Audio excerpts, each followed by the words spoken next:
From Utah's #1 news channel, this is KUTV 2 News at noon. Man suspected of shooting up a strip club in Wendover last night is in a Murray hospital right now after getting shot by police. Thanks for joining us here on 2 News at noon. The casino resort town was on lockdown as police got calls of a shooting. Yeah, it started at the Southern Exposure Show Club on the west side of town, and our Jeremy Harris is out in West Wendover, Nevada right now looking into what happened. Quite the story, Jeremy. Very intense story and still an active scene here in Wendover right now. I'll let you take a look. This is on Wendover Boulevard. We are right outside the Red Garter Hotel and Casino, and this is where the whole thing ended. You can see that car down there. That's the suspect's vehicle, and just within about the last half an hour, a bomb robot has left. We've just talked to the sheriff's office. They tell us they found what they're calling an improvised explosive device inside of that car. They have rendered it safe. The bomb robot has now been withdrawn, but investigators say they still have a lot of questions about who the man is that was behind the wheel and responsible for the shooting and why all of this happened. His car came speeding down the road about 100 miles an hour. Randy Rudd was walking down Wendover Boulevard when this car flew past him with police on its tail. He hit the pylon head on, probably 100 miles an hour. After the crash, Randy says the shock was setting in from what he just saw when the situation escalated into gunfire. He opened fire inside his car or something.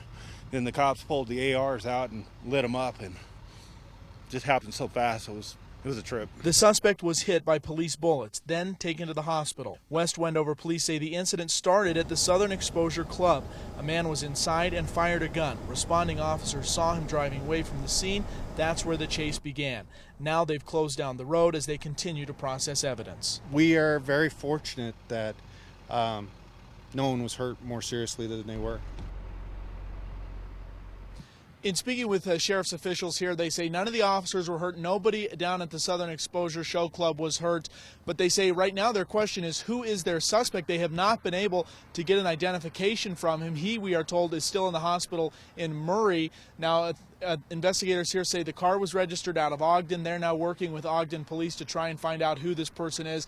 But they say still a long ways to go. For right now, Wendover Boulevard going to remain closed down here for at least a little while until they get that car out of there. Still an active investigation going on out here, but definitely a wild night in what is normally a fairly quiet town. Back to you.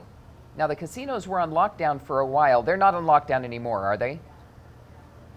That's right. All of those lockdowns were lifted. They may have gone back in place for a little bit once officers found that explosive device, right. But at this point, all those surrounding businesses seem to be back to normal. Okay. Yeah, I imagine some of the people inside the casinos last night when they went into lockdown, they didn't have maybe any idea right off what was happening, and with all the fear of mass shootings and that type of thing.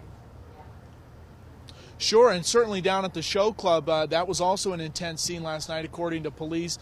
We did also hear from some scanner traffic that there were people perhaps hiding in the back of that club while this was all playing out, and police could get in there. So definitely very intense, as still we will be working to follow up with Wendover Police and also the Elko County Sheriff's Office, which has now taken over the investigation to find out more about this case. Yeah. All right. Thanks a lot, Jeremy. Yeah, Jeremy, appreciate that.